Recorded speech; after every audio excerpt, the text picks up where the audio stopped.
Hello, welcome to the What About Cynics podcast. I am Aaron, this is Simon. Together we are two-thirds of What About Cynics, and today we'll be discussing Game of Thrones. We've both finished the books, so beware major spoilers.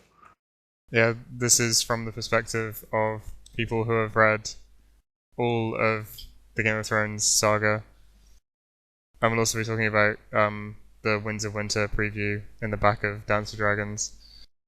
Sure. Though I hope everyone who finished Dance of Dragons read that, because if not, they have a will of iron. Yeah, or they just missed it like I did. True. So, where to begin? Should we work north down? Yeah, let's start with what happened in Dance with Dragons in the north. Okay, so Jon Snow, you've obviously read them, just finished reading them, so take it away. Well, what did Jon Snow do in this book other than die at the end? Well, or did he? Well, I mean, do you want to know my theory on this? Because I had a kind of, ahead. I think you're right about the whole savior thing, and I think this is him about to be reborn. I think he's dead, but fucking Melisandre is gonna resurrect him, and that's kind of then he is Azor Ahai, and it's not Stannis. Yeah, have you read the theory that's on Song of Ice and Fire wiki about Jon Snow being born as Azor Ahai? Ahai, is it? Oh. I don't think so, no. I was talking to this about Tom, but he might have, and inseminated it to me. It's like, because, I mean, there's sort of, like, we'll probably get onto this later, but, like, the, like, sheer, like, multitude of, like, fitting events that happen. Like, Victarion and all that is one of them, and, yeah. But Jon Snow's is actually definitely the most subtle. Like, well, at the end, Bowen Marsh is crying, right? Yeah. And like he describes his wound as smoking. Mm. And in the sky, got the guy with the shield or the arms with stars on it, and the guy's dead and bleeding. And so you've essentially got all the conditions that Melisandre talks about, which are smoke and salt. So you got smoke from the wound, salt from Bowen Marsh's tears, and the bleeding stars overhead. Goddamn! And he killed his wife. Yeah. And all that stuff. Yeah. I had I think it fits the best, and I think it also kind of justifies why so much attention has been lumped upon Jon Snow. Yeah, well, I mean, it fits as well as any other. I think what's interesting about it is just how subtle it is. Although I do think Jon Snow he's ahead by a nose, just because of the whole kissed by fire thing. And the woman, well, the wife being the warm one who's sacrificed so that he can reach his full power. Sure. I personally kind of like the Victarion one. I like his, because he's got salt and smoke and kissed by fire, avoiding death kind of thing. And it just appears to be generally people who hang around with R'hllor servants. So, I don't know. And I'm pretty sure R'hllor is the one kind of potent god in this universe, seemingly. Oh, definitely. I mean, because you've got shadow babies. Yeah. Back in Clash of Kings, you got shadow babies. Sure. Shadow babies. That is a good. Yeah. Well, I did think, like at the start of A Dance with Dragons, like back in part 1, there was a lot of emphasis I felt on the mythology of R'hllor, and with like the burning of Mance Rayder, and when they captured Asha Greyjoy, I was thinking, oh, she's definitely gonna get burned because she's the blood of the king of the Iron Islands. Sort of, but yeah, I thought there was going to be a lot more emphasis on the sacrificing of kings and like burning as many kings as they possibly can. True. Well, that's one thing that kind of bugged me because, like, you know how they talk about, like, at one point they imply that Stannis killed Robb and Joffrey and Balon don't they? Oh yeah. Which is weird because the ritual they say is done with such ease that it's like, well, if that worked, why aren't you knocking off the west of Westeros? Yeah, because he does that with his own blood, doesn't he? Yeah, exactly. And I think that kind of devalued the whole thing to imply that he had a hand in doing that, because that implies he's got like shadow babies times 1,000 from afar.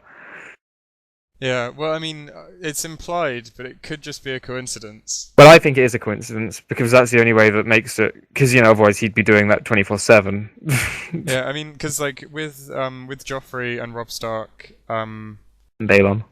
With Joffrey and Robb Stark, like those are like these things are products of like pre-existing conditions. Like it was inevitable that they would die. But Balon falling off a bridge, I think that's what makes people stop and go, oh, maybe there's something to this. Well, arguably, Balon is a pre-existing condition as well, because people think it was a plot by Euron. Yeah, but how is Euron gonna blow Balon off a bridge when he's not even there? Well, he apparently has a mystical magic ship, doesn't he? So, and he's been in the foreign lands doing foreign magic and stuff, and he's got sorcerers. So. Well, I mean, yeah, he's got sorcerers, but like, I don't know, because if you... Well, I'm not sure how Halor derives its power. Maybe it's different for different priests. But like, I don't know how Euron would get hold of like a king's blood or something like that to be able to just blap someone from afar. One of the theories is that he hired a faceless man to do it, and that's the reason he doesn't have his dragon egg anymore, because they do it in like value proceedings, because his excuse is he threw it in the water because he was pissed off, but that doesn't seem very plausible. Or if it does, he's a Mong. So, because Euron sounds way too together and with it to just get annoyed at a dragon's egg and throw it in the water. Yeah, but Euron's just such a badass, but also obviously deranged. True. This makes him a perfect storm. There's also some theories that he never travelled anywhere, and that's the reason everyone's silent. So they don't blow it that they've never been. He just kind of sailed around the west bit, and it's all lies. But that makes it significant, and that also doesn't explain the sorcerers and stuff. But I like the idea that he might be a bit of a fake, because they always say that he's done like impossible things. Well, sorcerers seem pretty common on the like Volantis and stuff. But, True. I don't know, because where did he get that horn? Well, indeed, this is the thing. I mean, a lot of his stuff would need to be kind of lies and stuff, and the horn's been proved to have some potency, hasn't it? Or is it about to be? Well, I mean, because he blows the horn when they're on the Iron Islands, and I think that's like roughly the same time as Drogon escapes from Meereen. Oh. And I don't know if those are connected, because Drogon just fucks off and like lives on his rock and is totally fine, and it doesn't really have any interest of going to where the horn is. But or maybe he's just waiting. Well, yeah, because the Drogon returns, doesn't he? So we've gone a bit far east. Actually, no. You need to bring it on back. So Mance Rayder and the letter. I think we should probably talk about the whole Stannis Baratheon thing, because I love Stannis Baratheon. I think he's the king. Well, yeah, Stannis is obviously a beast. Because if what's his name? If Aegon, little Aegon, wasn't alive, then like Stannis has like the sort of the unbroken lineage to Aegon the Conqueror, doesn't he? Well, Daenerys technically, but yes, because if you're talking about the whole like in the same way Robert Baratheon had the claim, then because of the great grandmother. Yeah. Yeah. But, and like some of the things that like they say in King's Landing towards the end of Dance with Dragons, I think it's in the epilogue actually, when Kevin Lannister is talking to Mace Tyrell, and he's saying like well, if Cersei is proven guilty of adultery, then we all lose all our claims to be anywhere near the throne. And then that would make Stannis like the accepted. Well, I mean, he'd have the support of the faith, pretty much, but that would make Stannis the like bona fide Iron Throne ruler and True. just walk into it. Well, this is the thing, because obviously now there is a one revealed Targaryen on the field and one unrevealed as well, which complicates it. But no, I agree that Stannis has the best claim from non-nuts houses. Yeah, I mean, because like, I think what the books do, which is quite interesting, like because like between a Game of Thrones and a Clash of Kings, like the reader, like we're all on Ed Stark's side, and we're like, oh yeah, down with the Lannisters, and so like from Ed Stark's perspective, Stannis like is sort of inherits our like Ed Stark favoured biases because he's Ed Stark's king. Yeah, then it's quite interesting how in the books they play off that by like Stannis talking about how he doesn't really like Ed Stark very much.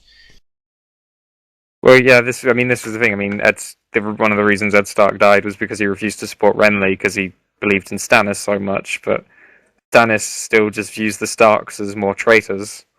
Yeah. So, yeah, it's almost annoying. It's almost like a disservice to Ed's memory. Not that, I mean, Ed had it coming anyway, because he couldn't intrigue for shit.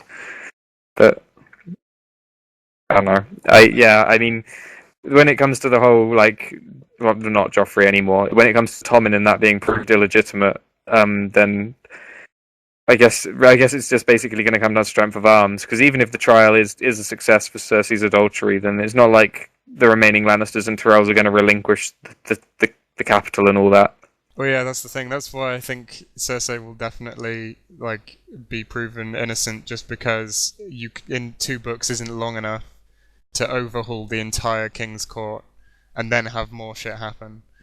Indeed.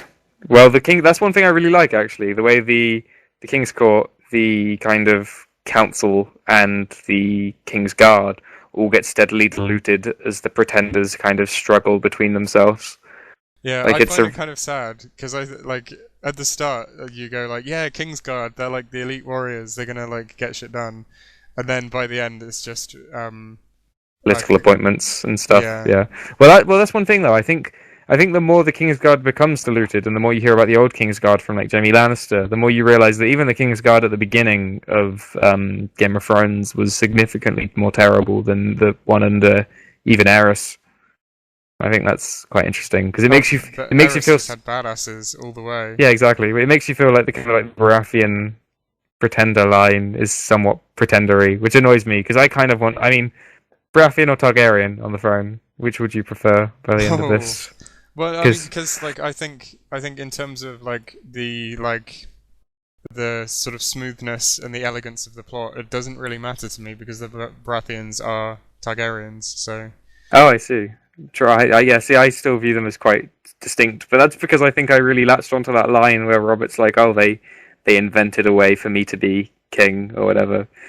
But no, I see your point because the only reason he was able to rule was because of the grandmother connection.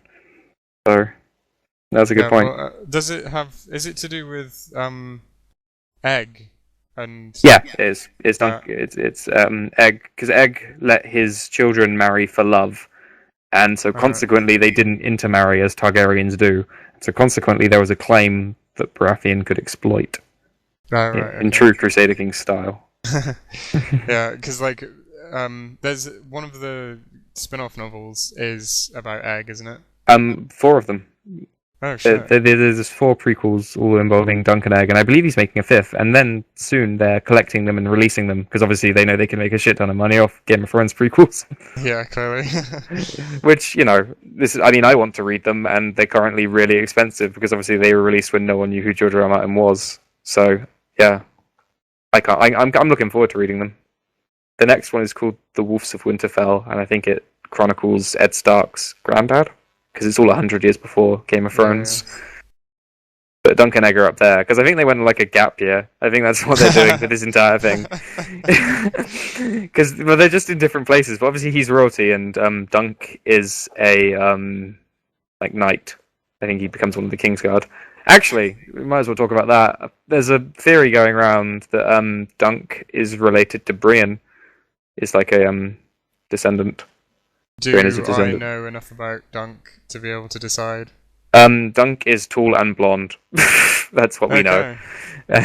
And it's like Brienne makes some comments like you remember she's like looking for a shield, and she recognizes one of the emblems on the shield, and she Yes. takes it. Well, that emblem is of Dunk's house, and Ah. there's things like that. It's typical George R. R. Martin kind of Yeah. So throwaway good. throwaway details kind of. But yeah, to answer your question, I do support Stannis' claim to an extent, but I like John Connington enough that I'm happy if Aegon gets it. True. I mean, were you sold by Varys' thing about how Aegon is the perfect king, or will be the perfect king, because he was Um, raised as a commoner and all that? I thought it was interesting. Uh, I could I kind of agree, but I also think that Varys has an ulterior motive. Oh, definitely. Though I think Varys is definitely a Targaryen loyalist, or possibly an Yeah, Illyrio probably. loyalist. Yeah, I mean maybe there's something between them that's yet to emerge. In the first 4 books, I was absolutely convinced that no, in the first 3 books, I was absolutely convinced that Varys was a skin changer, and that's how he got all his secrets. Was he Oh would turn yeah. into say a spider, Varys the spider, and like sneak up on people, listen to their secrets, and so on. But then in at the end of Dance of Dragons, they just bring in his little child army. Maybe he's skin changing the children. Maybe. But Ah, yeah, that just seems to like validate what Illyrio said about him just buying children and putting them in the walls. true. Well, yeah, I like the idea. I don't know. I think because I always figured that because they always talk about like Varys made himself seem like he was indispensable, but Cersei thinks that other guy, what's he called? Quigley? What's he called?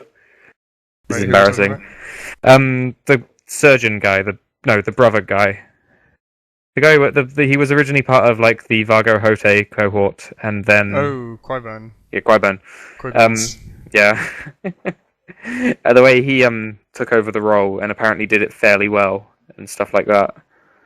Um, And I don't know, that kind of devaluated Varys for me a bit, but I definitely agree that he has got some sort of big master plan in the same vein that Littlefinger has a big master plan. yeah, I mean, I think everything went to shit when Varys disappeared. That's when things got really bad. True. Like Cersei, like was trying to get Marjorie, and like Marjorie was trying to get Cersei, and they both destroy each other. And like Cersei, like gives the Faith back their army, Oh which is god, that was a stupid. terrible idea. Yeah. And she was like, Yeah. I love the way even she was like, "Oh, I'm so smart. I've just got rid of all the debt, and now we have an army." It's like, Oh nope. yeah, I'm so smart. Yeah, I'm so smart. Yes, so smarty. See, what do you think of Cersei? Because I personally go with the like Tyrion school of thought that she's just an imbecile who thinks she's smart, but I've been called sexist for this. So, Well, I mean, weirdly enough, in the TV show, she's way more interesting. Especially like when she's like at the end of season 2, when she's gonna poison Tommen and Myrcella, yeah. and like when she's sitting in the room with Sansa, and like Oh, talking uh, about death and all that, and like, yeah, yeah. and well, like talking about like how uh she and Jamie are the same, and like up until like the sort of the male and female attributes of them started to come through. Like she thought that she was gonna be a knight just like Jamie, and that they thought like she thought they would just grow up to be the same. But then as soon as she became a woman and he became a man, she ended up in this sort of horrible, like misogynistic life of servitude. And Jamie ended up being a knight of the Kingsguard. True. That is actually that's very true. Cersei never really has such a good character development in the. Yeah, Well, actually, I because don't like know because she thinks to herself quite a lot like that. But I guess because she's never voicing it to anyone, it doesn't kind of ring true. yeah, well, like Cersei is definitely a lot more shallow in the books, and she is just like absolutely like irredeemably vile. Um, True. and Well, then it was the thing she did to the musician guy that really got to me. Just like when she just kind of went mental and started torturing him. oh yeah, but like I mean, because Qui-Gon and Ramsey Bolton, like the sadists, are just the best characters. It's like, you know that there's something horrible going on and you just can't wait to find out what it is. Sure. Actually, yeah, let's bring it back up north for Ramsey Bolton, because we missed that out. So Yeah, he's written a nasty letter, or has he? Well, if we can just talk about Ramsey for a minute. I like Ramsey. I think it's not his fault that he's a psychopath and a sadist. He's just doing what comes naturally. No, yeah, I think Ramsey's an interesting as hell character, and I really like his kind of, yeah, I guess it's an MO. Kind of, yeah. I mean, Theodoric, assemble a bunch of really nasty men and travel the north. The hunting thing, especially, like when Theon was reliving that, Yeah. is pretty harrowing. Well, it's a very clever way of controlling people, convincing them that they can't trust anyone other than yourself. Dude, it's like Stockholm Syndrome, but less grassroots and more imposed. Yeah, it's like hardwired Stockholm Syndrome. But yeah, the letter at the end of Dance with Dragons, very aggressive to Jon Snow, although obviously at this point, I'm taking Jon Snow for dead, either that or he's going to get resurrected. Yeah, like very aggressive towards Jon Snow. That seems to be the main thrust of it, but Jon Snow's dead, so that all sort of pales into insignificance. And he knows about Mance Rayder. I think it could well be Mance Rayder, as you said. I think, yeah. Mance Rayder seems to make the most sense to me.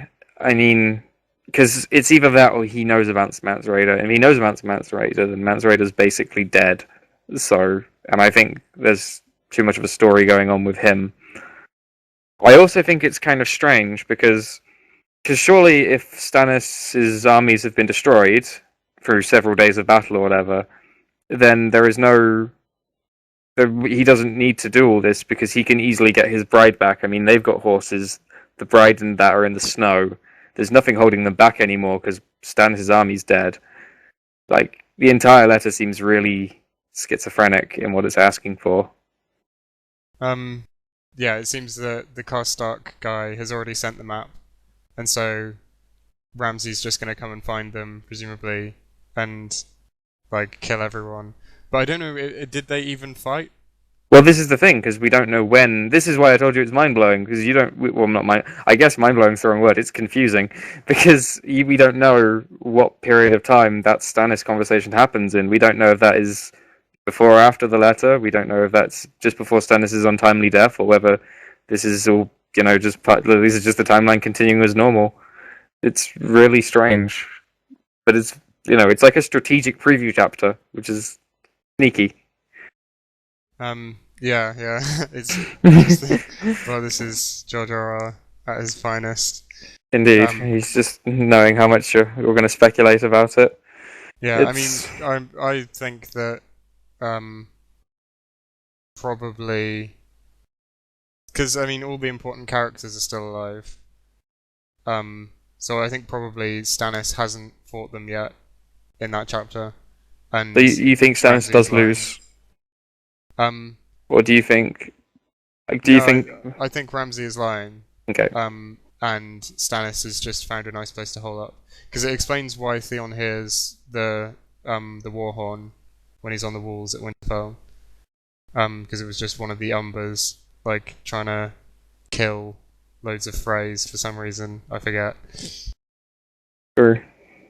Oh well, yeah. I mean, who doesn't want to kill Freys at this point? Yeah, I did really like that when Hostine Frey gets owned. No, the other one gets owned. One who's not Hostine. Eris? Anus. Anus. one of the ones named after Targaryens, which I really like. I like the way they kind of steal the names of all the other houses. I think I like it up to a point, but I do think that George R. R. Martin ran out of names. Ran out of made-up names. Yeah, I think that. Reusing them. I think they were being like coy because those ones are only named after the Targaryens start to lose power, and it's kind of like they've lost the right to their names. Yeah, I don't know. I suppose it does like slightly like drive home the cheekiness of the phrase. Yeah, they're a cheeky bunch. No, well they are. I mean, I don't know. I like I mean, you know me, I like reading the little appendix at the back with all the names in it, and I just like watching increasing amount of phrase names get little crosses next to them. It's a rewarding pastime. The Merit Frey didn't deserve to go. He was pretty cool. He was a good Frey. But Bolton, Stannis, Melisandre, what do you think she's doing at the Wall? Well, I mean, because she's gotten quite close to Jon Snow. Sure. So I think she's gonna use whatever magic Thoros of Myr uses on Beric Dondarrion, and bring him back to life. Yeah, I agree. He'll be the chosen one, presumably. Have you read the insane theory about Jon Snow being Rhaegar Targaryen's son? Yeah. Well, yeah, that's quite a prominent one. I think it's true. Yeah, I mean, when I say insane, I mean like... Oh my god, I never realised. True, yeah. Yeah, it even has like its own abbreviation now. I think it's like R+L equal J or something. Yeah, I mean, and it's, perhaps you can paraphrase it for the benefit of the listeners. Okay, well, basically, the thing is that Eddard Stark, during his kind of closing chapters, refers to the Tower of Joy, which was a scene where him and 7 of his Northmen commanders went and liberated Lyanna, his sister, from a tower in Martell Dawnlands called the Tower of Joy, and it was being guarded by 3 of the Kingsguard. And the general kind of consensus is that whatever they were guarding must have been incredibly important, more so than just Lyanna. And so the idea is that Rhaegar and Lyanna had a son, and that son was Jon Snow, and that this is the reason. So therefore, Eddard Stark never had his uncharacteristic affair, which in a way makes him even more tragic, I think. That makes him more awesome. Well, no, but the fact he had to live that lie, I mean. Definitely awesome. Yeah, it makes him a paragon, but you know what I mean. Yeah. And so consequently, that Jon Snow then fits yet another one of the prophecy things, which is that the chosen one will come from the line of Aerys II and his wife. So it all fits together quite beautifully, if that's true. It also is one of the things that the people who are proponents of Daenerys and Jon Snow getting together use quite a lot. It means that they're Targaryens together. Because that is a ridiculous ship. Well, they want him to be one of the 3 dragon riders. Oh, right, yeah. There's also... you've got your 3, because you've got Aegon, Jon, and Daenerys. So... Well, some aren't happy with that, because there's another one that's similar to R+L equals J, involving Tyrion. Slightly more ridiculous. No. Because, well, there's this thing where Aerys fancied Tywin's wife, if you remember. Yeah. And there's a thing that might be, one of the reasons that Tywin has such loathing towards him, etc., is that Tyrion might be descended from that whole kind of thing. But it's all very unlikely. It might also be the reason that Tywin hated Aerys so much, etc., and was willing to kind of sack and kill. But, yeah, that one has less grounds on it than the Jon Snow one. By far. I think the Jon Snow one is basically accepted at this point. If it's not true, I'm going to be amazed. I think it's at that point. Well, it's too perfect, which makes me think it's so perfect that it can't be true. Oh, I see. It would be a shame if the theory sleuths had solved it and just basically spoiled it for us by working it out before we could. True. Though I came to this conclusion in conversation, but then again, I'm assuming at that point Tom had probably looked into it. So, but yeah, no, I agree. But I don't know. I wouldn't be annoyed if we found out and it was true, because I would. I mean, that's a really interesting idea. You know, especially Jon Snow being in a very good position to be king. Yeah, well, it would make him directly the first in line. No, wait, yes, no, Aegon. He's Aegon's older than Aegon. Oh yeah, shit, he is. Yeah, in that case, he would, and they did get married, didn't they? Because that was like one of the, Oh yeah. Shotgun wedding or whatever the equivalent is in medieval times. But yeah, I mean, I was saying it back in book 2. I was just begging for Jon Snow to somehow become the king. Yeah, everyone really loves Jon Snow. I mean, I don't think I've ever quite felt it as much as most people, but people really do. Well, I mean, obviously he's the underdog, but True. like he's Lucky. he's a nice guy to everyone. True. Yeah, I get. Yeah, especially Sam, who's one of the George R. R. Martin author inserts. Yeah, and like sort of, I think Jon Snow like we want him to succeed because he's everything that the system hates. Like True. he's precisely the counterpoint to sort of the pageantry and like all the like gold and honor and Lannisters and stuff. True. Yeah. Well, yeah, I guess it's the same kind of like Tyrion syndrome, though Tyrion's obviously slightly more imbued in it, but it's the kind of you like the characters who have been rejected. Same with Arya, I guess. He didn't fit into the system. Well, shall we talk about Arya? Are we done with the North? Yeah, and Arya's kind of, Braavos is pretty North. Yeah, it is. But I don't know, I mean, I didn't like the Arya chapters by the end of it. Yeah, I think she's gotten really fucking boring. Unless they're building up to something really cool, like But even then, the only thing this can really end in is that she becomes a ninja, and I'm not really interested in her becoming a ninja. Yeah, because, I mean, the problem with it is that, like, in Westeros and Essos, or Slaver's Bay, whatever, like, everyone is connected, and, like, everyone is, like two interesting characters are always coming together, and like they do something happens, there are consequences for some other character, like the cycle continues. But in Braavos it's just an absolute vacuum, and like it's just her just milling about doing all this assassin training. The closest we get is when she meets Sam, and that was tenuous because that just like. Because I guess you'd been in the vacuum for so long, and we were going to be in the vacuum for even longer. They just felt really strange that Sam just wandered by. Yeah, well, I mean, she kills the other Night's Watch. Yeah, the guy who betrays them. I can't remember what he's called. Yeah, I forget what knock-on effect that has. Only for her, and it's just that she has to give up that persona. Oh, right, yeah. Because Sam had already left in like despair or whatever by the time he died in the boating accident or whatever.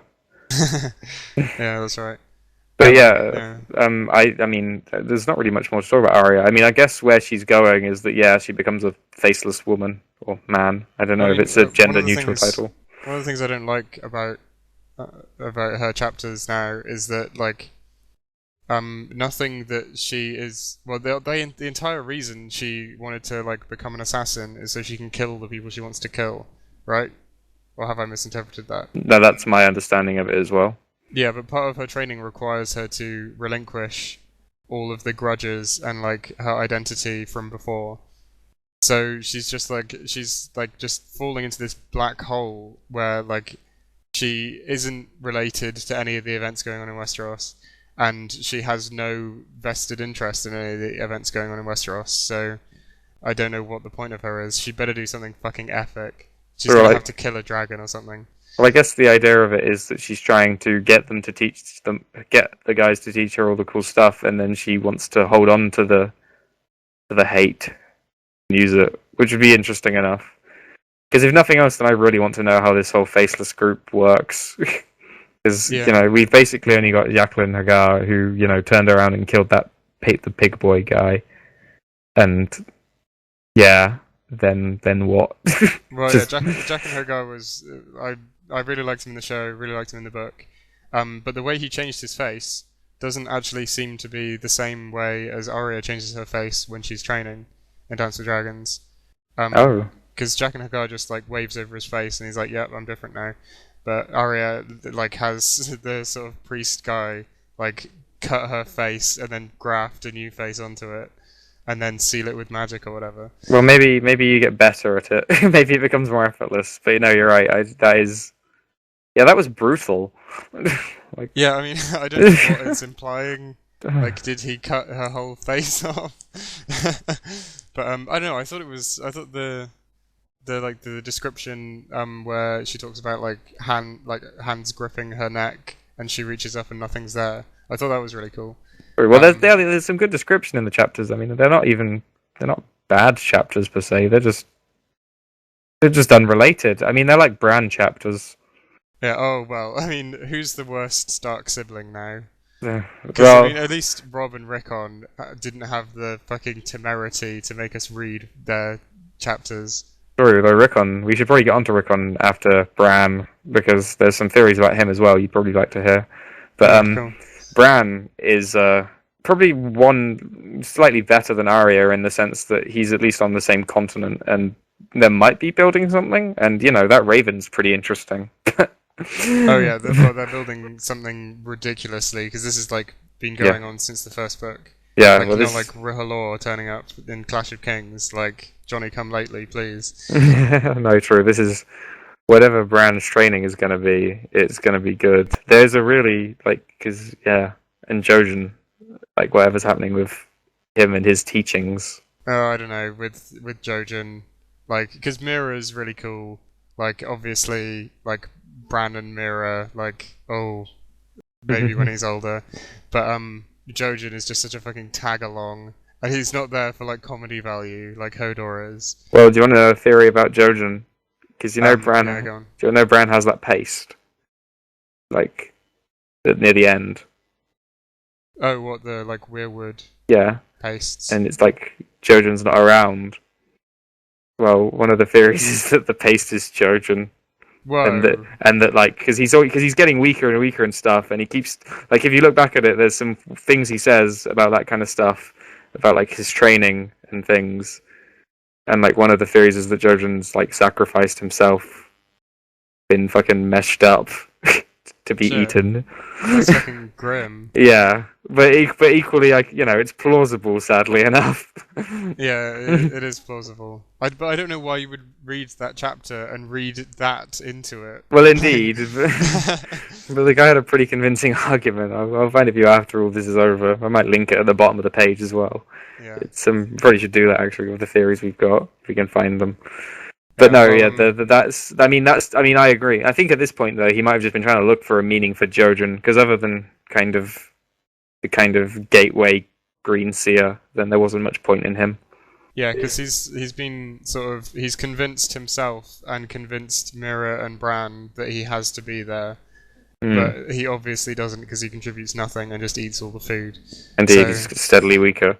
But you know, like Frodo and Sam, maybe the preferable alternative was to mash Frodo up into a paste and eat him. It would have solved a lot. Yeah, I guess so. But no, yeah, because like green seeing is quite a common inherited Children of the Forest trait, isn't it? Like people just have that. Yeah, by accident. that's why it's more prominent in the north as well, because obviously they're more inbred or interbred with the children. Yeah, I do like how like that sort of like genetic mythology starts to emerge. Yeah, it's quite cool. I like because it's migration theory as well, like the way they all got pushed up and stuff and around, and it's. Yeah, and the fact that like they sort of George R.R. Martin, he draws a line at the north because of Moat Cailin, and like he actually he gives a perfectly rational explanation for why they would be different to the Southrons. True. Though the neck is below where the swampland is below Moat Cailin, though I guess that's geographically the swamp being hard to get into as well, and those people being isolated and mysterious. Well, yeah, because like even though did the Reeds go to war with Rob? Yeah. Well, yeah, so I mean, like even because they fought against Victarion, didn't they? Because he's like, I was fighting those swamp devils for months. Right. Yeah. Which was a bit racist, really. Swamp devils. Yeah. But yeah. So like even with them weakened, like the Greyjoys couldn't conquer them. No. So yeah, I like. Oh yeah, well, it's like the shifting castle. I mean, that's one thing. I've been telling people this. I really want to meet Howland Reed because he's one of the few things that will be able to explain the Tower of Joy and the Swamp People and probably Jojen. And he's just if we don't ever meet Howland Reed, I'm going to be really annoyed. Yeah, and Howland Reed is such a cool name as well. Yeah. It sounds like the title of like maybe like a young fiction spy novel. Definitely. Yeah, he's just, I don't know, he's got so many like things because he's the only other, well, now he's the only survivor of the Tower of Joy, which is a pretty eerie title, and just kind of, yeah. I thought Barristan Selmy was there. No, because he would have been a Kingsguard. Remember, he surrendered at the Ruby River after Rhaegar was killed. Ruby Ford, sorry. Interjection. Ooh. I have a theory about the Ruby Ford. Go on. Well, there's two things. One, the first of which I've read on the wiki, so you've probably heard of it, about how, like, essentially, if Rhaegar was Azor Ahai, then, like, Robert sort of broke fate by killing him, and, like, has doomed Westeros, which maybe will be the event that triggers the doom, just like happened to Valyria. Yeah. I like the idea of fate being broken. Yeah, but yeah, my other thing about the rubies is that when Brienne, I think, or it might be Pod or someone, does Pod ever get a POV? No. Yeah, unfortunately. Why is Pod still in it? But actually, doesn't he get hung by Cat Stark? Well, they begin to hang him. Yeah, but Brienne survives, but no one ever mentions Pod again. True, but it's implied. Well, it's implied that they were both saved by what Brienne said because Brienne lived. They wouldn't have just hung Pod. I think Brienne would have been pretty annoyed at that. I would have hung Pod. Well, but go on. Yeah, so like when Brienne's like messing around in the Crown Lands, talking to the Septon, they find like a Septon place. Yep. Quiet Isles. Yeah, like he talks about how he's found like he's found like the rubies off of Rhaegar's armor washing up on his like riverbed. Yeah. And it's something like he's found all but one. And like so Rhaegar is like obviously closely tied to the whole like fire theme. And like maybe the rubies have some kind of power, like that either was deliberately put there on his armor or derives from some kind of like more ancient sorcery that's just sort of lingered on. And so maybe the one missing ruby is the thing that has been drawn so much attention to throughout all the books, which is Melisandre's ruby. Oh yeah, that thing. That's a nice one. I like that. I hadn't heard of that. Yeah, I mean, it doesn't really mean anything. Well, no, not yet, but it could do. I mean... Yeah, I do sort of have a theory about Melisandre as well. If I may. Oh, of course. Yeah. Okay, so this is to do with Quaithe. Ah, yes. Obviously we all love Quaithe, because she's so mysterious. Nothing better than not developing a character to make it mysterious. Yeah, so like Quaithe wears a mask all the time. I don't know if we ever see like her eyes or anything, but maybe, just maybe, Melisandre has much as the House of Black and White steals faces. Maybe Melisandre has stolen Quaithe's face, and there's a point when she's talking about how she turned Mance Rayder into Rattleshirt, where she says oh, it's just like the sort of the little things that make the glamour work. Like it might be like a bag of finger bones or like armor made of bones or whatever. So maybe the ruby belonged to Quaithe, and that's part of her mirage. Oh, I see. So you're not saying they're the same person? No. No. Okay. So in this one, it's no longer Rhaegar's ruby either, or is it originally from there, then Quaithe's? Yeah. I mean, I don't know how Melisandre would even get the ruby from the Ruby Ford, but it's just an idea that the one ruby that's missing that the Septon is collecting, is Quaithe's, and by extension Melisandre's, and she uses it as part of the glamour. That would be the glamour was something that I think raised quite a lot of questions because it was like not the first concrete magic thing we've seen Melisandre do, but it was the first kind of, Yeah, well, like when she says about like the bag of finger bones. Oh yeah. That sends shivers up your spine. It makes you go, oh, when might it have not been Davos? When Like, when has this been used? But then you realise, oh, it couldn't possibly have been used because he lost them. Indeed, it's quite sad. Quickly to go back to the Quiet Isles, because there's one more thing that needs to be discussed there. Is have you heard the one about the Hound still being alive? Sounds like a bad joke. I think the Hound is still alive. Yeah, but do you know who he is? What, the Hound? Yeah. Oh, he appears someone. he appears on screen during the Quiet or on page during the Quiet Isles chapter. Reportedly, if the theory is correct.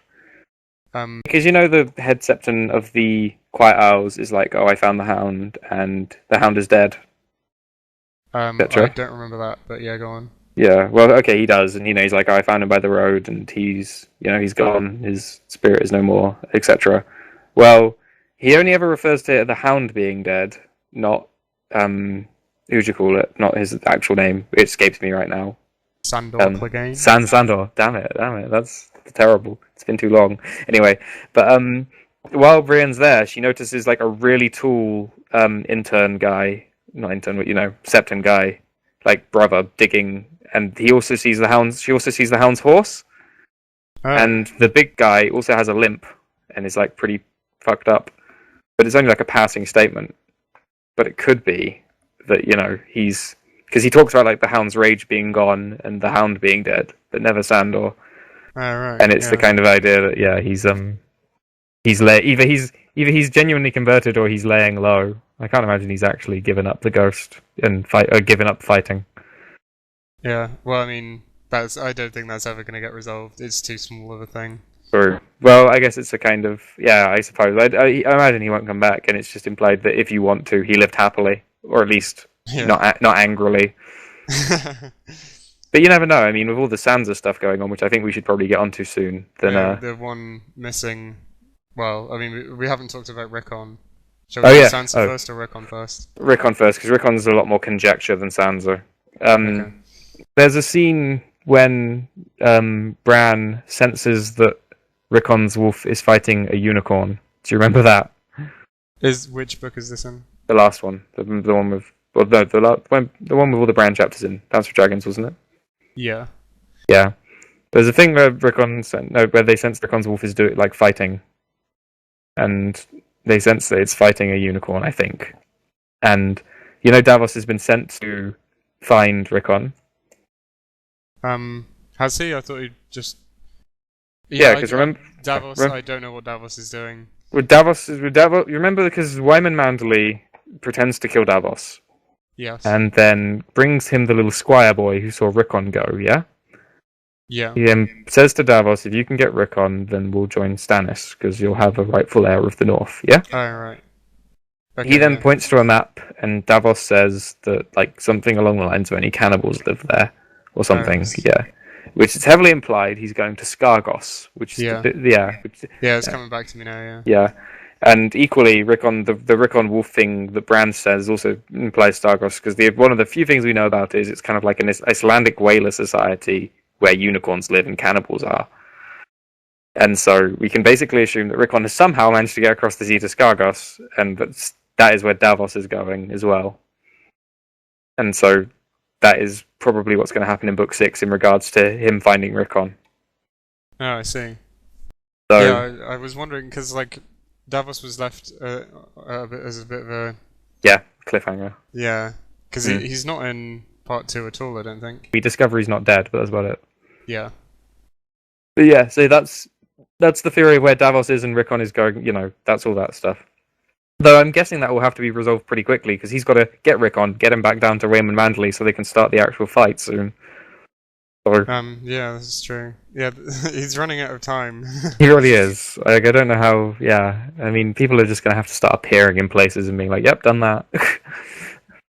That was fun. But yes, speaking of people who really need to do stuff before these books end, that labyrinthine Littlefinger plot that's going on, I really want that to work. Oh yeah. Because he's already. Well, of the Trueborn Starks, Sansa was the best at the start. She was the best all the way through, and she's still the best. But why isn't she in Dance with Dragons Part 2? Yeah, I know. Why has she not appeared since Feast of Crows? It's the biggest travesty so far. Seriously, why is Little? Because Littlefinger, he technically owns the Riverlands. He owns the Vale. He has claim to Winterfell. He's got 3 out of 7 kingdoms. Just needs to hurry up. How does he own the Riverlands? Remember, he's Lord Paramount of the Riverlands now. Oh yeah. He's officially in charge. It's in title, none of them really recognise him. You know what I mean? He's got the pieces of paper that say he's in charge of the Riverlands. Because he owns Harrenhal now, doesn't he? He rules from Harrenhal. It's not Riverrun anymore.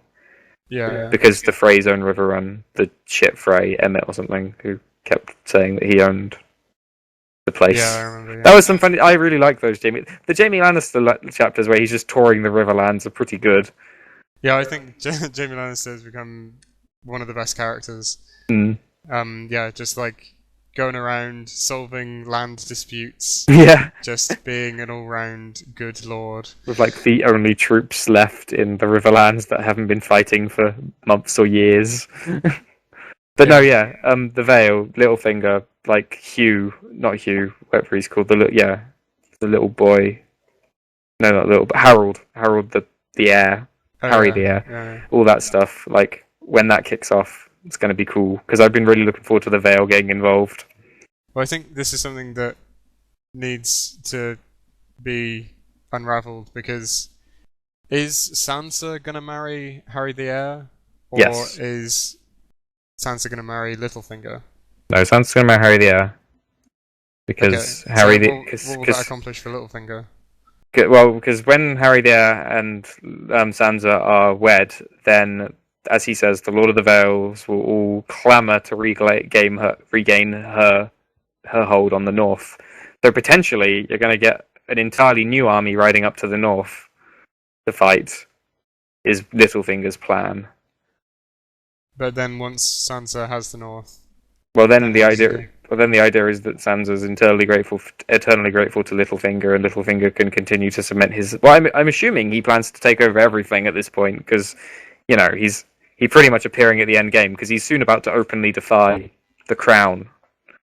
Well, that's the thing. Does he want to take over everything, or does he just have major hots for Sansa or something? Yeah, non-self-interested reasons because he's obviously obsessed with the Tullys. Yeah. Well, yeah. Well, I don't know. It's the way he talks about it, because he talks about it quite openly. The idea of Sansa getting it back, him having the Riverlands and the Vale, etc. And kind of, I don't know. There's one of my friends pushes the theory that Sansa will probably kill Littlefinger at some point, and if she does, I'll be very annoyed. But equally, he kind of had it coming. Well, yeah, because out of all the relatives of Sansa who have died. Littlefinger has been responsible for almost all of them. True, but she doesn't know that, and I hope she never finds out because I really like Littlefinger. I think he's one of the most interesting characters. He does really interesting things, and he's behind a hell of a lot. I get that he's a bit simplistic when it comes to Sansa, but that seems to be his weakness, which annoyingly will therefore probably be his undoing. Yeah, well, he's too clever in the Game of Thrones. But I know, like I said, I kind of want him to pull through, but I don't think he will, annoyingly. Because, if there's no way that House Arryn or the Vale is gonna, it would have to be the Vale, is gonna, stay neutral for the whole series. Well, no, because, I'm assuming they're about to go kick the Bolton's ass, is the next, if the marriage plan works, which it seems to be working. From that last chapter where he describes the plan, he seems to have planned it pretty meticulously. Well, doesn't Tyrion have to be dead first? I can't remember. I thought there was a thing where he mentioned that it could be illegitimate. No, because he's not. Oh shit! I don't know. Because the idea is that she's revealed as Sansa, and then because at the moment she's not. I don't know.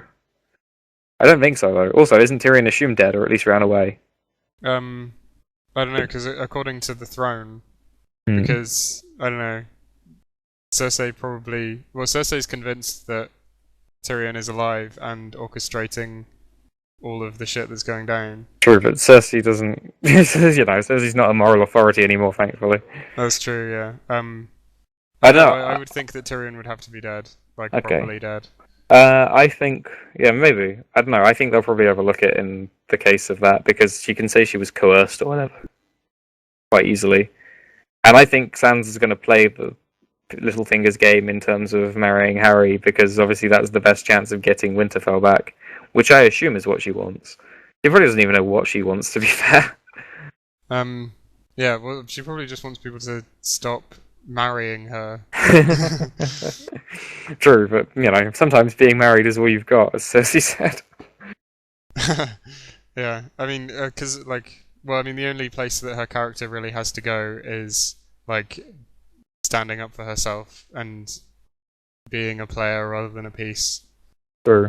Because, I would presume that she spends so much time around Littlefinger that she learns how to manipulate people and ends up, as you say, becoming Littlefinger's undoing. True. I don't want it to happen. I think it has to happen. Ugh, tedious. Yeah, I'm gonna miss having Aidan Gillian on my screen all the time. Fair enough. But I mean, I'm kind of looking forward to the Vale getting involved. Perhaps this is a good point to go to the other kingdom that hasn't got involved for a billion years, which is Martell. And Duran's increasingly complex plan. I love Duran. He's such a big softie. And yet he keeps, I liked his. That's one thing actually. That's one point. That's one thing that made me think that these books aren't going to be able to cover it. Is when he's like, "You're going to go and pretend to be a faith person. You're going to go and pretend to be a, general person or whatever." And it's like, oh, this is going to take so long. Yeah. Like I mean, when he's talking to his daughters or the spears or whatever they're called on what they're going to do. Like, yeah, that is a complex kind of thing he's got going. Like, I don't think we've got enough time to refresh the core intrigue characters. Well, in Kevin Lannister's epilogue, he talks about how Nymeria is coming to fill the extra seat on the council. So that's pretty much been set up and that's agreed on. Yeah. And I guess they're gonna maybe they'll just poison everyone. Maybe it'll just be a massive Death Note apocalypse, and everyone will be killed. I was thinking the end of Blackadder in a less culturally artsy way. Yeah. But yeah, no, well, this is the thing. I mean, how far is Duran Martell willing to go in the destruction of them? Because to begin with, it doesn't seem like very far. But as we kind of get to know him, then it turns out he's pretty much obsessed with this. Oh yeah, he gets more and more furious as it goes on. True. I like his quote about how only one Dornish man had died, and was that was that a good thing or a bad thing? Though weirdly, I think at that point his son had just been barbecued, so perhaps two. Yeah, well, Quentyn, that's a point. I mean, who didn't see? I mean, I think I saw that coming. Well, this is something that annoys me about the style of the chapter nomenclature in the later books, which you defend the renaming of the chapters, don't you? I think I told you. I think it annoys me when certain characters do it, but yeah, I think for certain characters it serves a purpose. Yes, with Reek and Sansa, yes. Possibly Arya. But with Quentyn. No, I agree. Yeah, when at the end, the chapter is called "The Dragon Tamer," which it completely gives away what he's gonna do, what he's gonna try and do. To me, when I was reading it, it gave away what would happen. I was certain that he's gonna tame the dragon now. That's done and dusted then. I mean, the fact that he didn't is obviously a twist. But it's just that the chapter titles are giving away too much information, and it's not as interesting when you go into a chapter and you know exactly what's going to happen in the chapter. True, I agree. It also seems a bit cheap that then he didn't tame the dragon because he's not a dragon tamer. Yeah, they sucked that one out. Yeah, no, I see what you mean, and I agree. I think, sadly enough, I think it's acceptable with Arya as well, but I think that's just because Arya's plot is so disconnected to me that I don't think it can be spoiled because she's just going to do something inane and otherworldly. Yeah. But no, I think with Sansa it was an important thing because it showed, if she was being brainwashed or whatever. And I think there'll probably be a lovely little chapter when she suddenly says Sansa again, and she's all dabs Littlefinger in the throat or something. Yeah, well, I mean, when Theon becomes Theon again, you go, oh, good for him. Yeah. He wasn't so bad. I mean, Theon is one of the few. He's a character who's definitely been endeared to me by his suffering. Yeah, well, like Theon is like, well, he's pretty much the same as Sansa. He does what is expected of him, but that just drives him further down into the pit of like dishonor. I think he gets it comparatively worse. Yeah. I mean, the worst Sansa gets is married. The worst, God, what happens to Theon is brutal. So I don't really know where he's gonna go because he's basically not part of the Iron Men story anymore. Like, all he really serves as is kind of a like a Stannis tool at this point. Yeah, because I mean, Stannis's plan was to use Asher as an inroad into controlling the Iron Islands eventually. Yeah. Which is ages from now. Like, one of the things about Stannis' plan is that he is going to be an old man by the time he sits on the Iron Throne, and it's not going to be worth it. Well, you say that, but that's one thing that really annoyed me about if Stannis is dead, because Stannis has just got funding from the Iron Bank, which is, as we all know, is the thing that makes and breaks kings, and they're about to buy him an army and all that stuff. And then if he does have the audacity to go and die, I'm going to be incredibly pissed off, because the one thing has been he's had no support this entire time. And yeah, that's so annoying if the second the actual Iron Throne defaults on their loans and they go to Stannis to kind of pick up the check, then he dies, then that's just going to be ugh. Well, I mean, if Stannis does get to the throne, then at least Shireen will inherit it, and Shireen's pretty cool. Like, isn't Shireen diseased and stuff? Yeah, but she's pretty chilled out about it. She's not going to die. True, but won't she? Will she? Is the disease? Can she breed? Is the disease hereditary, or are we going to go through all this again in another 30 years? Oh no, I'm pretty sure. No, it never says that the Grey Plague is hereditary. Okay, so she just needs to pass it on quickly. Yeah, although I mean, Vale, the Wildling, thinks that it is, or True. thinks that she's going to die. Or something, yeah, I was going to say she thinks it's. Well, she thinks she's like the demon reincarnate or something. But yeah, that's crazy. That's crazy, superstitious people. Yeah, Though annoyingly, in this, crazy superstitious people are usually right. So yeah. But no, I like Shireen. I think probably something bad will happen to her, but that's just because bad things happen to everyone in this. One thing I liked is the Tyrion mercenary kind of sagas that were going on. They were interesting as well. Yeah, I mean, I liked them, but the fact that it wasn't all tied up by the end, I think is it's going to be a weakness, because like Dance with Dragons and Feast for Crows were supposed to be a sort of consolidating books, where like you get everyone organized again, right? Yeah, that was the idea. It was him trying to sort out where everyone is and was. Yeah, so I thought like they're going to contrive some reason for all the major players to be on the same side. So you have Daenerys, Jorah, Tyrion, and Quentyn. Victarion as well. Yeah, and Victarion maybe. Well, he's just rocking into the bay right now, isn't he? So I think that's he's pretty much off on his own tangent by now. I think the idea is that kind of the reason Tyrion had to go unresolved is because he's obviously going to have a big part. Well, not a big part. He's obviously going to be caught up in the giant fucking battle that's about to come. So yeah, but I've forgotten which side Tyrion is on now, because he's convinced them to switch or something. No, he's convinced Big Brown Ben Plum, or whatever he's called, to re-switch back to... Or no, just to protect him and to side with the winning side, isn't it, I think? Or, yeah. So, what's going to happen probably because there's going to be two battles in the beginning of Winter. There's going to be the Stannis battle in the snow, I think, is the one confirmed one. And then there's going to be the Slaver Bay, Gascari, Victarion, Daenerys throwdown. And I'm assuming that, like, kind of between the fleet and Daenerys returning with her dragons and the Unsullies, etc., then it's basically going to be a whitewash. You kind of assume. Yeah. So I think that the idea is Tyrion is going to glide through on that and probably then reveal himself as Tyrion Lannister. Is what I think will happen, because he can't just continue to just be some dwarf slave forever.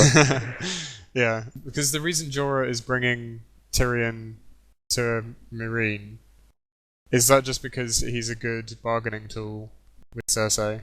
Yeah, well, it was to redeem himself in Daenerys' eyes, but obviously that all fell out the window when they got captured and enslaved.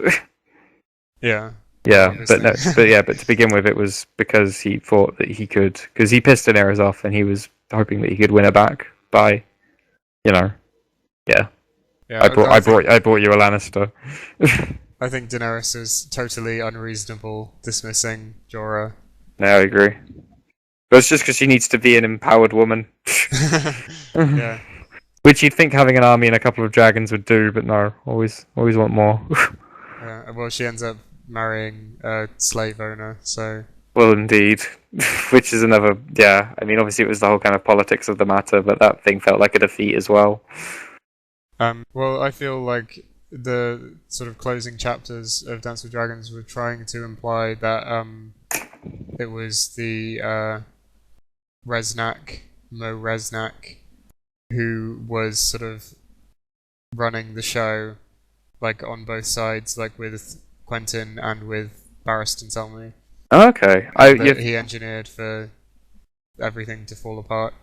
You have to remember, I haven't read this in a while, but that would make sense because I remember he's the, because in this, I berate people for this, like not like names merging together, but I swear the Giscari names George R. R. Martin scientifically designed to mesh together because really shit names. especially with like looking back on it, then I'm just like, which one's which? Because there's the shaved Pat, and then there's the other advisor and then there's the guy who's always lobbying the court, and then there's the one she's going to marry, and it's like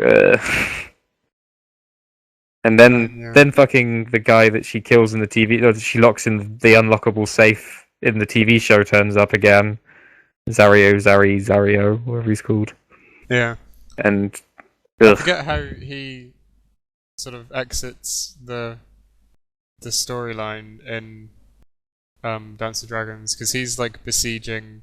She says that she won't like budge, and then he's like, "Oh, you sadden me," and then he blockades her.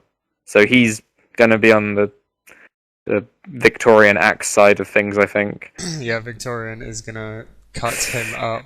Oh, I can't wait. I love Victarion. I'm just waiting for him to just butcher. Like those chapters where Victarion is just sailing across the ocean, stealing ships, are some quality chapters. Yeah, they're pretty good. I think he only like. Well, I mean, the problem is with Victarion, like once he gets his like smoke powers, like he's too strong, and then before he gets them, he's just like so downtrodden and despondent. It felt like too rapid of a transition. I'm looking for because the thing was he was like powerful, but he had no kind of like because he was a powerful warlord, etc. But he was too caught up in the system of which he existed in, and I think the smoke powers really bring him out of that. Now he's ready to betray some Euron and kick some ass. Yeah, I don't think he's going to get away with betraying Euron. I'm pretty sure that his mute is going to kill him. Oh yeah, I figured this as well. The Dusky Woman, or whatever she's called. Yeah. Weirdly enough, one of the theories is that the Dusky Woman is Euron, but that what? Yeah, it completely ignores the fact that someone has to run the Iron Islands or the Iron Hold while he's away. Yeah, that is just insane. Yeah. Well, the idea is that he needed to get across, but he wanted to do it without bringing attention to it, so he could kind of take the dragon horn at the last second. But it's such a convoluted, nonsensical plan because he's even going on a ship that's slower at transport going across the ocean than his ship. Yeah, well, yeah, he's already lost to Victarion because the priest has sided with Victarion anyway. So. True, though I hope Victarion doesn't just die because of the Dusky Woman. That would be annoying. I like them both equally. I think because I like Euron and Victarion. Yeah, I think they're both great. I wish they would get along. Yeah, it's brotherly rivalries. And where's Aaron gone? I tell you, or Aaron. It's like last we heard, he's just raising a rebellion on the Iron Island that doesn't actually seem to be occurring because there can't be anyone left on the Iron Island at this point to rebel. With Euron is like Euron is definitely on the fringe of being too useless to matter. True, but equally he's a priest, so I keep waiting for him to like blow up through his ass or something. Yeah, I mean, if he can like summon the gods, then Yeah. okay, Aaron, now we're talking. But yeah, it's like, Well, the drowned gods seem like more potent than the seven, who are completely useless, but obviously less potent than R'hllor, who's all powerful. So I'm just waiting for them to do something. well, has the drowned god ever done anything? I thought so. Is he not? It seems like he's. Maybe they just mention him loudly and proudly so much. Yeah, because like when they drown people, are they actually do they kill them and then they're resurrected? No, or... I think it's just like scientific, as in they get knocked out and then just pumped on the chest. I'm pretty sure it's nothing magical. Yeah, And so I don't think they're just. I think they're just retarded Vikings. Yeah. Yeah, maybe you're right. Yeah, I think it is just R'hllor. It's really weird. Although the drowned god leads us in a chase towards Patchface, Oh yes. because I think that his stint under the sea might have something to do with drowned god's powers. Yeah, he's like quite a few of his prophecies come true. So I think there's a thing about like because he does those mad little rhymes. Yeah. Like one of them predicts Davos landing on the Three Sister Islands, and another one, what was it? I think it predicts Renly's death or something, or someone's death. Like his little fables have, like if you look into them, read true. I see. I'll see if I can find it quickly. Say your bit about Patchface. Yeah, I just think like he's probably going to have a really interesting explanation. If he does get an explanation, which I hope he does. But yeah, like I hadn't actually looked at how many of his predictions come true. Yeah, here we go. Fool's blood, king's blood, blood on the maiden's thigh, but change to the guest and change to the bridegroom, I. Which was the Red Wedding, which was in one of the Davos chapters from Clash of Kings. Oh yeah.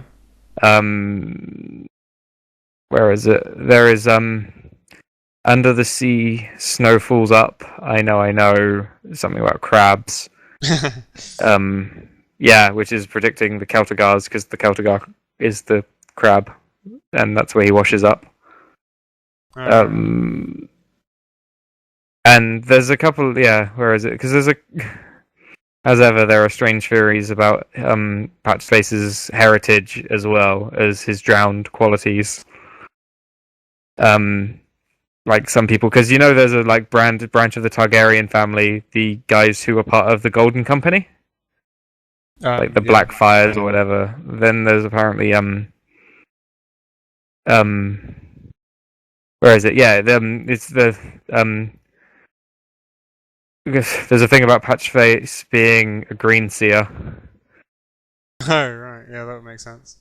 Yeah, and where is it here? Before Patchface's drowning, he was a bright and clever boy. He was sold into slavery, marked him with the facial tattoos, which explains his stint over in Essos, which is where the Black Fires were, and stuff like that. But equally, I don't know how all of this factors into the main plot, or whether it's just an interesting side detail. Here's something pretty fucked up that I didn't notice when I was reading the books. Apparently, Melisandre says to Jon Snow about Patchface, "That creature is dangerous. Many a time I have glimpsed him in my flames. Sometimes there are skulls about him, and his lips are red with blood." Fucking hell. Yeah, it's a bit fucking dark for Patchface. Well, yeah, there's something worse about crazy people doing that kind of thing. Yeah. Well, there's a good one Melisandre says that I just remembered, where she says she's searching for Azor Ahai, and all she sees is snow. Yeah. When she said that, I was like, "Yep." I see. I missed that when I read it, but I got told it later. So. Well, what I think is going back to the Azor Ahai myth. Mm-hmm. I think that probably the system of like picking the chosen one or whatever is you have several candidates and then one of them somehow emerges. or maybe, like, because I think Jon Snow, and Daenerys and Aegon are probably like the three strongest candidates, and so maybe those are the three heads of the dragon, and actually, Azor Ahai has in this case assumed the form of three separate humans. I hadn't even thought about the idea of there being multiple like ones and then one deciding. I just assumed he was putting in red herrings to make it slightly more interesting. But no, I like the idea of a selection process a lot better. I'm still not sure. I still think Jon Snow is the most viable, but I mean, how would Ahai even operate through three human beings? Well, I don't know, because therein lies the mystery. But the dragon has three heads. True, very true. It's yeah. So who else have we got? We covered? Yeah, Barristan Selmy basically done. He's threatening. Yeah, So, I think his chapters are really good. Like, he gives a good insight, and he spills a couple of little beans of information about like the past and stuff. yeah, I like his little past ones, like the person he used to love and stuff. Who people theorize is the woman who chucked herself off the balcony. I can't remember what her name is though. No, I think he says it explicitly. That Oh, does he? Ashara Dane. Yeah, that's the one. Dane. That's another thing. The Danes is a kind of mystical one, like the king, captain of the Kingsguard Dane, and stuff like that. Yeah, the Danes seem to have some problems. Like that sword of more, and yeah, the Dark Star. That's the point. Dark Star and Micella. We haven't got to that shit. Yeah, well, that happened like a book and a half ago. So True. Well, I still want to know what happened to Dark Star and what the fuck Dark Star was. Well, he got sent to didn't he get sent to Gaston Grey? Yeah, something like that. No, he ran away, didn't he? After the failed assassination. Oh, who got sent to Gaston Grey? Because I remember thinking that was a great name for a prison. I don't know. I don't know what Gaston Grey is. This is it's like the worst prison in the world, and it's like in the Sea of Dawn. oh shit. No, I don't. I don't remember a thing about this. Oh, never mind then. But yeah, I mean, they bring in a little bit of intrigue with Darkstar, but it could just be like just hypothesizing. Oh yeah, here you go. Gaston Grey is an old castle that sits on the rock in the Sea of Dawn. It is falling apart. It is used to house the worst criminals. Yeah. That's a really specific bit of information to hold on to. Well, does it say who's there? No, it doesn't say anything. It just says it's mentioned in one Ariana chapter. Oh right, shit. But yeah, yeah. I mean, what do you think is going to go on with Micella and that? Because clearly the crowning her plan has kind of fallen out the window now, which is a shame.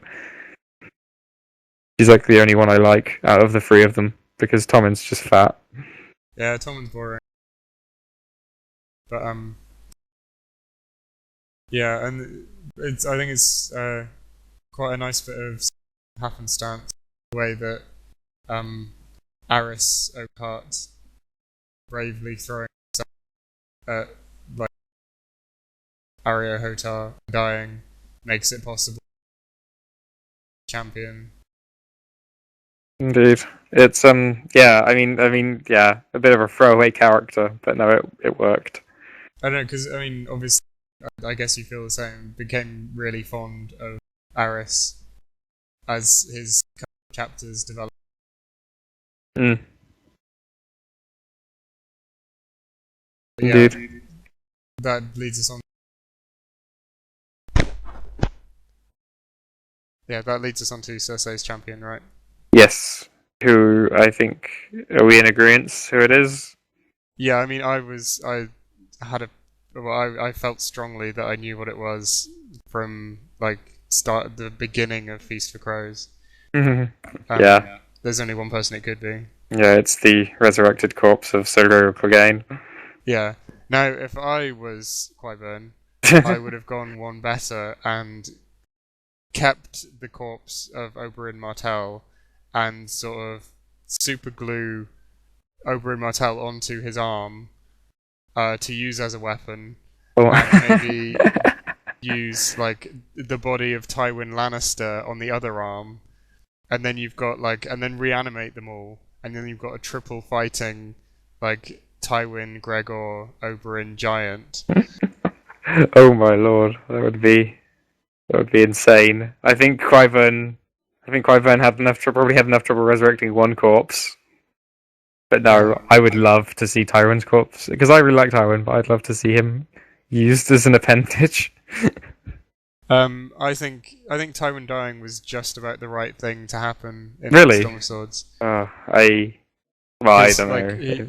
Because when he comes back and takes the King's Hand seat away from Tyrion, he's just he's too powerful, and he's too infallible, I think. Oh, he definitely yeah. In charge. But he definitely knew what he was doing. All power would defer to him and the throne, and it would just be kind of boring because it would be one guy running everything, and no one would ever dare to challenge him. I guess this was the idea with Varys being so sure that he wanted everything to fail that he was even willing to kill the inferior Tywin that was Kevin, because even that would give too much control to the Lannisters. Because there's really no Lannisters left at this point. There's Jaime and Cersei. And Lancel. And Devon. Oh yeah. Well, he's got his own card in the board game. It's not terrible. Oh, that's good. The Lannisters still have as long as you've still got Tommen on the throne and Cersei in King's Landing, not being a prisoner, then who's going to look after Tommen at this point? Because it's basically just Cersei, and she can't really because she's been disgraced or something. They've handed it all over to the Tyrells. Yeah. I thought the reveal was quite good when Kevin is telling Cersei what's happened, and he's listing all the offices of power, and they're all Tyrells. Oh yeah, Randall Tarley and Paxter Redwine. Yeah, that was good.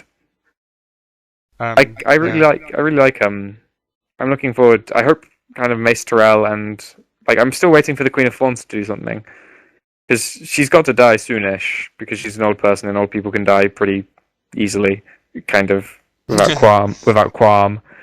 But she hasn't, because she's supposed to be the one it's implied that her and Marjorie are large and in charge compared to Mace, but they kind of just disappear after that whole Sansa subplot. I feel like that's just been put on the back burner to focus on other things, because they can bide their time. If Cersei's in prison, then there's not really anything that really desperately needs doing. But I think Olenna is definitely to look out for, and then Mace and Marjorie, who really cares what happens to them. True. Well, yeah, Marjorie is just kind of just nice to drive Cersei insane, but not really a suitable kind of contender. Yeah, I think there needs to be a Tyrell perspective. I agree. The Tyrells seem way too impersonal at the moment. Yeah, also, they're the only one of the Seven Kingdoms that hasn't had a perspective. A little bit. Arryn's. Oh yeah, true. Well, Littlefinger is the Lord of the Arryns now. True. And I guess Sansa is technically his daughter. Yeah. I think my theory about Qyburn is that, because I think you say he came from the Brave Companions. Yeah, he had interaction with Roose Bolton, if that's what you're getting at. The way I remember it is that he came from the Dreadfort, and he was doing necromancy. Okay. You might be right. You read it, but like I said, you've read it more recent than me. I'm willing to. Yeah, but in any case, he's definitely spoken to Roose Bolton at some point, probably at Harrenhal. Well, yeah, because they made the trade with Roose Bolton. Yeah, so I'm pretty sure that. Well, although Qyburn seems pretty loyal to Cersei, but I think that he is probably Roose Bolton's eye in King's Landing, and he seems to be the one character apart from Taena Merryweather, who we all know is just there to provide lesbian fan service. But he seems to be the one character who Cersei seems to trust unconditionally, and so that gives Roose Bolton a lot of power in King's Landing, I think. If that is true, then that is, yeah, I hadn't thought about that, but yeah, I like the idea. Though, how would they stay in contact? Or are we just assuming that? Actually, no, he's master of ravens and shit. No, yeah, he'd be fine. Yeah, yeah. If he was, if Cersei made Roose Bolton's stooge the master of whispers, then goddamn, she's a bigger idiot than even I'd thought. Yeah, but it would be a George R. R. Martin like reversal because Cersei never questions his loyalty, he's the perfect candidate for a flip flop. Sure. And also I mean, I always assumed that the Lannisters were using the Boltons quite well in their little game, but if it was the other way around, then that becomes interesting. Well, But the Bolton position just seems so untenable because they're not liked by their own people, and they're not liked by the entire North is hostile to them. They've got the Arryns possibly coming up, and the Lannisters don't really have any personal feelings towards them now that Tywin's dead. So it does just seem like the Boltons have worked themselves into a bit of a hole. Well, I mean, the plan was good enough, and they've got Winterfell, such as it is. And for some reason, George R. R. Martin has brought out of the woodwork, the Barrowtons, who, they don't like the Starks for some reason. True, but there's the woman, and the theory is that she actually does like the Starks, and that she's just playing, because some of the lines she interacts with Theon on pretty strange. Well, she says, a lot of my favourite Starks happen to be dead. Yeah. It's quite amusing. I like her. No, I think she's horrible. Well, no, that's fine. I think she's an interesting character. You know what I mean? I think Yeah. I think considering she's never really introduced as anything special, like that she fills a nice role in just talking to Theon. Yeah. But anyway, let's work our way back down the north. We've done the Reeds, done Bran, Rickon, Sansa. Actually, on the subject of Bran, if Bran is going to be anything, then it's going to have to be the other. Oh yeah. Who Rohalor has to fight. Yeah. Though who's Rohalor? Is it Jon? That'd be a weird one. Could be any one of them, but I mean, he's definitely being groomed for some kind of extreme power, considering how long it's been going on. True. He arrives in the place, Three-Eyed Crow, at the start of Dance of Dragons, and he's still there, and he's only had 1 or 2 chapters since then, and it's he must be really building up to something. It's strange to think that the children of the forest could well turn out to be evil. Well, I mean, according to the wiki, although I don't remember it myself, the children of the forest, they built they helped build the wall, and they helped fight the others, and they they put in that door, the talking door. Oh yeah. That needs to be explained. Yeah. And so does Coldhands. I mean, what the fuck is that all about? I have a Coldhands theory. Go on, quickly. It's the most basic theory imaginable, but I think he is Benjen Stark. No, he can't be Benjen Stark, unfortunately. Because Coldhands has existed for because they say at one point he's existed for hundreds of years. Annoyingly. Because I liked the idea of him being Benjen Stark. Alright. But at one point they're like, oh yeah, he's been forever or something. So unless there's many Coldhandses or more than one. Yeah, but, maybe. Benjen Stark is the one that hasn't been resolved yet either, and that's been since Clash of Kings. Yeah, well, yeah, I'm really looking forward to the resolution of the Benjen Stark thing. Riverlands, we got the Freys. I mean, I'm guessing at some point Walder Frey is going to be killed in a terribly ironic way. Yeah, well, yeah, the fate of the Riverlands is all tied up with the Freys. And actually, there's something that has been missing from Dance of Dragons, I believe. Which is towards the end of Feast for Crows. I think Edmure Tully is sitting in a room, and Jaime Lannister or some acolyte of the Lannisters brings in Tom Sevenstrings, and Edmure goes, "Oh no," or something to that effect, and I don't know what's going to happen there. Yeah, because doesn't Tom Sevenstrings appear again at some point, near the Riverrun siege or something, or somewhere near there, or one of the Brotherhood? Yeah.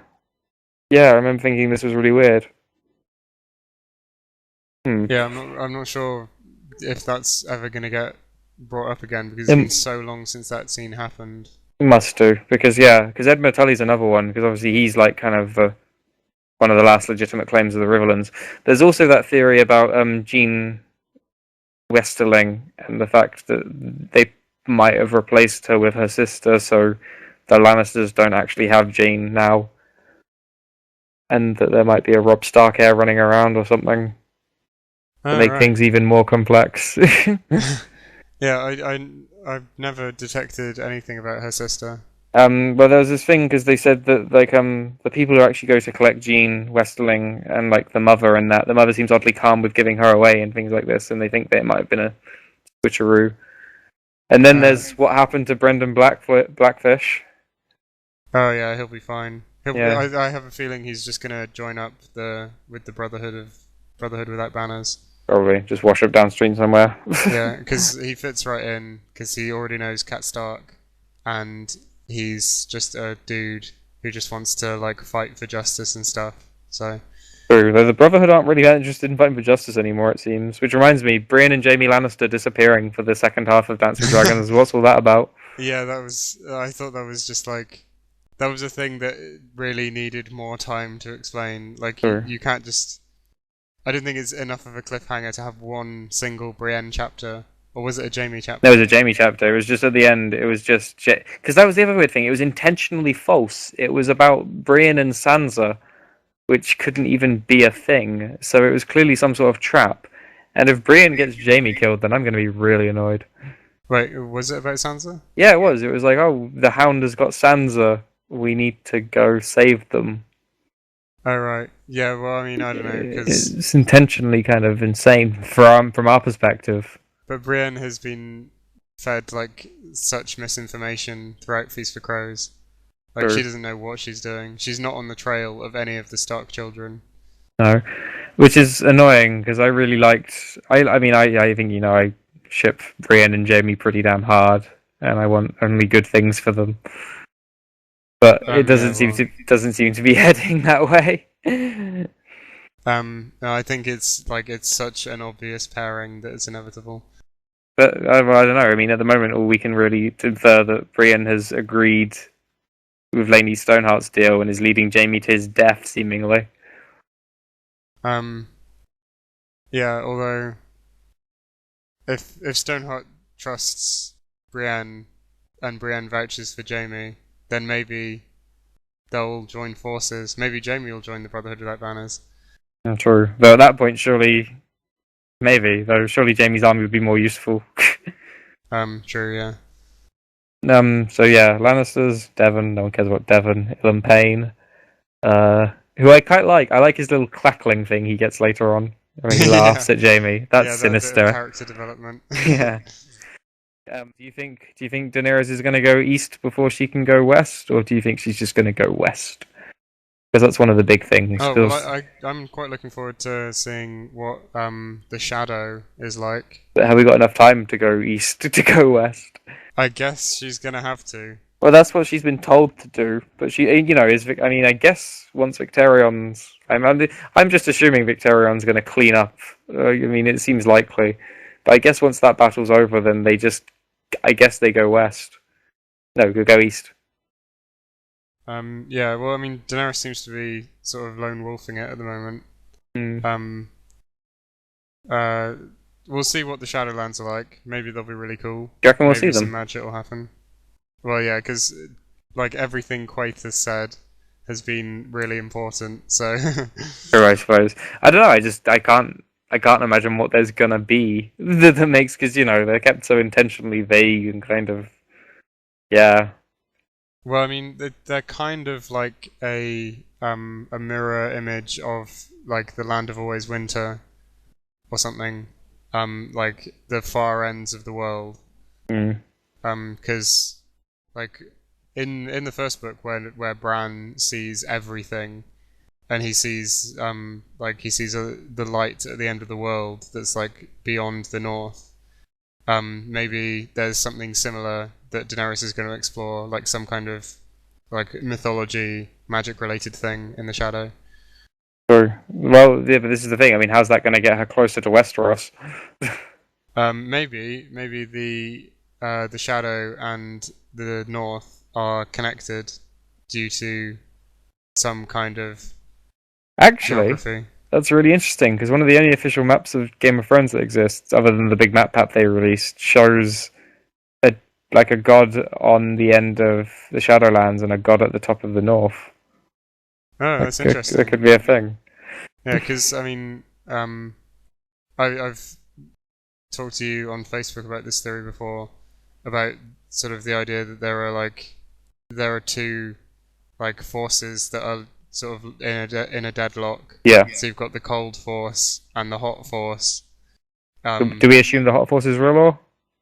I guess so. But it basically takes the form of like dragons and like the incineration of Valyria and glass and stuff. Yeah. Yeah, and so like humans can sort of sow the dragon fire into their weapons, which gives the fire an edge over the cold. So if there was like maybe the shadow is sort of a plume of smoke. So maybe there's like a fire god on one end and an ice god on the other end. That would be, yeah. I never even thought about that. I thought it was just map decoration, but if so, Yeah, that could it could be. just be. Yeah, well, you know, I mean, there needs to be something there that decides it because, like I said, she's got because they can't like there was one guy who was suggesting the idea of like Daenerys goes west, that goes east, and like in real life, then there is a parallel of North America that kind of she has to cross. But there's way too much to introduce in too little time. So well, I'm not sure because like Essos is pretty big, and it might just be that the entire planet is Westeros and Essos, and it's just a Pangaea. Yeah. But this is the thing because like they state that people have gone searching both ways. Like there was the Tyrion's relative who went to search for like what happened to the Doom, and there was one of the Starks who went the other way to try and find land west of Westeros and never came back. Oh yeah. And so there's like these people who've kind of like gone out and disappeared and stuff, and you're like, why was that mentioned? Is that just a kind of nice people are exploring and failing kind of thing, or is it going to be a thing? I don't know. Yeah, I mean, I suppose because I've seen that George R. R. Martin says that the seasons, the whole state of affair with the seasons, is going to have a magic-related explanation rather than being like sort of to do with like planetary scientific sort of stuff. Yeah. But well, maybe when he explains the seasons, he'll sort of explain some more about the world and like what's outside the borders of the map. Well, he said he's openly admitted not that there is an America, but that the concept of one is in his mind as well. Because he's said things like, "Oh, the map won't include things beyond including the thing that may or may not exist in America, etc." So he knows what we're thinking. Yeah, there is one last character who I have some thoughts about. Go for it. And that is Mormont's Raven. Go on. Just because I feel like it's strongly implied that Mormont is a warg, a skin changer, even. And that the Raven is his familiar. Just because it says stuff about how long he's had the Raven, like how like the Children of the Forest, like Ravens are like the things they practice on, so it's like the lowest level of skin changing. And yeah, just like the fact that it constantly reacts to what Jon Snow's doing, like because Jon Snow is sort of his protege. Yeah, so he's like from beyond the grave, kind of mentoring. Yeah, and so like basically when Mormont died, he would have put himself into the Raven, and it sort of acts as a guide to Jon Snow. Yeah, I like that idea. To be fair, I think that Varamir chapter where we learn all the kind of like ins and outs of warging was really cool. I think it was. Yeah, that was. Yeah, because it summed up so much, and then, Yeah. like stuff about how you can control humans. True. And now Mackenzie Crook has to portray part of that man.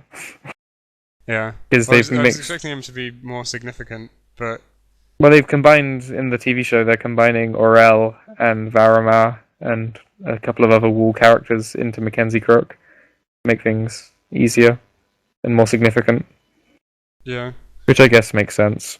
Kind of annoying, but you know they don't have time. I think the last character who we haven't talked about is the Sphinx. Oh yeah, goddamn, you're pulling all these out of the woodwork. Go on then. Well, I mean, I don't know what to think about the Sphinx. I was thinking about the riddle. The Sphinx is the riddle, not the riddler. Yeah. I was rereading the prologue from Feast for Crows, in which Sphinx appears. Sphinx seems to be obsessed with talking about dragons. Maybe he's some kind of hidden Targaryen heir. Yeah, I'm not really sure. Well, this entire thing in Old Town seems really strange, because we might as well talk about this quickly with like Samwell and all that, because we haven't really got onto it. Well, I mean, the thing about Old Town is that they can cover so much ground in terms of like explaining what's going on and like the myth and the magic and stuff and how sorcery works. Like they can get a lot of that shit done, and also bring out like some of the sort of intrigue to do with like how the Meisters are the ones who are really in control. Yeah, and how they don't like magic returning, etc. I did like that whole conspiracy theory that the lady in the north talks about as well, that the Maesters are all in control. Yeah, because I mean, it kind of makes sense. Yeah, because they control the communications. And there's got to be one per castle, so yeah, it's like an extra governmental force. Yeah. Kind of. It's yeah. I mean, I think Old Town has been critically kind of abused or like underdeveloped, and like that thing where Samuel meets that maester who's kind of unorthodox, and then he sails off around the world or whatever was kind of a bit out of the blue. Do you remember he like talks to him? He's like, "Oh yeah, I'm gonna go then, do something plot important." Like, cool. Get back to me on that one. Yeah, it's yet another unanswered question. Do you reckon by the end of this there will be a Seven Kingdoms or the Seven Kingdoms? Well, I mean, this will be a good closing point. Yeah. How do we think a Game of Thrones is going to end?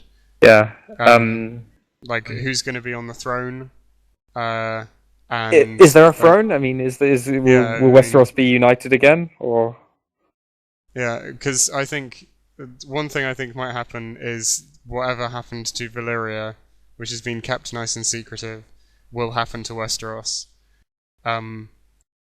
Because like you've got like the dragons and the others like meeting, you have a sort of annihilation effect.